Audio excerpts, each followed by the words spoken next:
তিনি এসেছেন অন্ধের দেশে আয়না বিক্রি করতে। সারা বিশ্ব তার মূল্য বুঝলেও বুঝল না শুধু হতভাগা বাঙালি। প্রফেসর মোহাম্মদ ইউনূসের জীবনী পড়ানো হচ্ছে কানাডা, ইতালি আর জাপানের বিদ্যালয়ে। পাঠ্য বইয়ে দেওয়া হয়েছে ডক্টর ইউনূসের কৃতিত্ব। এক নামেই এই মানুষটির পরিচিতি গোটা বিশ্বজুড়ে। ক্ষুদ্র ঋণের জনক এবং নোবেলজয়ী এই মানুষটির জীবন আর দর্শন অনুপ্রাণিত করেছে বিশ্বের লক্ষ লক্ষ মানুষকে। তার যুগান্তকারী আইডিয়া কেবল অর্থনীতির ক্ষেত্রেই নয়, শিক্ষা ক্ষেত্রেও ফেলেছে গভীর প্রভাব।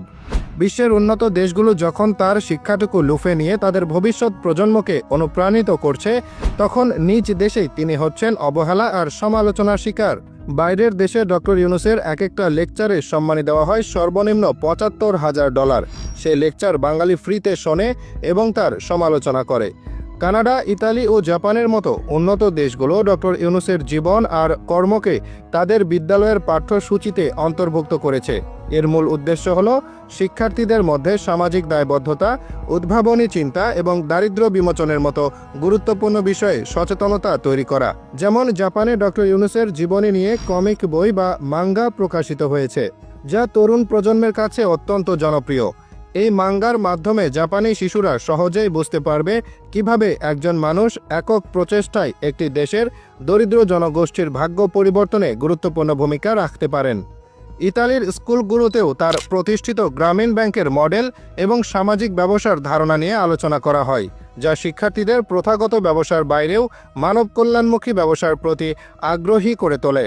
কানাডার বিভিন্ন শিক্ষা প্রতিষ্ঠানে তার কাজকে কেস স্টাডি হিসেবে পড়ানো হয়, যা সামাজিক উদ্যোক্তা তৈরিতে ভূমিকা রাখে। কানাডার ৭ম শ্রেণীর ইংরেজি পাঠ্য বইতে প্রফেসর ইউনূস ও গ্রামীণ ব্যাংকের কাহিনী অন্তর্ভুক্ত হয়েছে।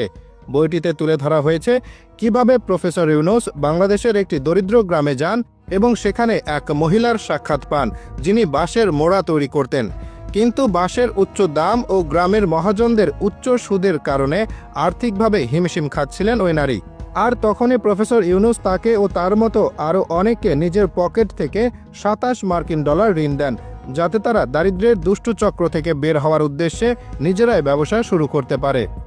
এই কাহিনীর মূল উদ্দেশ্য ক্ষুদ্র ঋণের ধারণা কিভাবে শুরু হয় এবং এটি কিভাবে বহু মানুষের জীবনে ইতিবাচক পরিবর্তন এনেছে তা নিয়ে শিক্ষা দেওয়া। গ্রামীণ ব্যাংক ও ক্ষুদ্র ঋণ কিভাবে সমাজের দারিদ্র্য দূর করতে এবং একটি অর্থনৈতিকভাবে শক্তিশালী জাতি গড়ে তুলতে পারে, বইয়ের কাহিনীতে সেটাই তুলে ধরা হয়েছে। ডক্টর ইউনূস স্থান পেয়েছেন ইতালির ৮ম শ্রেণীর বইয়েও। বইটিতে ডক্টর ইউনূসকে বাংলাদেশি একজন অর্থনীতিবিদ হিসেবে উল্লেখ করা হয়েছে। তার বিষয়ে বিস্তারিত তথ্য স্থান পেয়েছে সেখানে। বিভিন্ন আন্তর্জাতিক সংস্থা, বিশ্ববিদ্যালয় এবং সম্মেলনে